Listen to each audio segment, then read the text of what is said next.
Donc, deux petits exemples que l'on va faire ensemble pour apprendre à diviser par une fraction. Et on précise bien diviser par une fraction. Parce qu'en fait, si vous avez bien regardé dans les exercices corrigés du livre, la première fraction, elle ne bouge pas. On ne divise pas par la première. 3 huitièmes, ça reste 3 huitièmes. Par contre, on veut diviser par 6 seizièmes. Et c'est là qu'on se rappelle que diviser par un nombre revient à multiplier par son inverse. C'est-à-dire que le divisé devient un multiplié.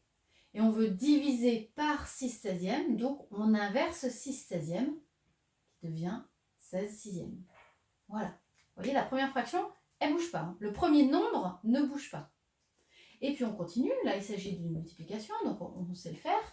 Là, les nombres commencent à être un petit peu importants. Donc, je vais décomposer mes nombres. Je sais que je dois multiplier les numérateurs entre eux et les dénominateurs entre eux. Mais je vais décomposer mon 16 ici. Je sais que je dois faire 3 fois 16, mais je vais écrire 16 comme 8 fois 2. Voilà. Je dois multiplier les dénominateurs entre eux également. Donc, j'ai eu à faire 8 fois 6. Je vais décomposer mon 6. Je ne veux pas décomposer mon 8 parce que j'ai fait apparaître un 8 au numérateur. Hop, 6 c'est 2 fois 3. Voilà. Et puis qu'est-ce que je remarque ici? Je peux simplifier par 3, par 8, par 2. Hop. Et il reste, alors il ne reste jamais rien, il reste 1. Toujours 1. Parce qu'ici j'aurais pu mettre fois 1. Et là également fois 1. Il reste 1. Voilà pour le C. Pour le D, même chose.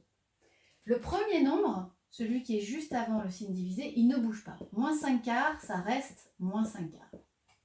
Par contre, je veux diviser par 7. Ma division, je la transforme en multiplication. Et 7, je l'inverse. Alors 7, c'est 7 sur 1. Donc si je l'inverse, ça donne 1 sur 7. Voilà.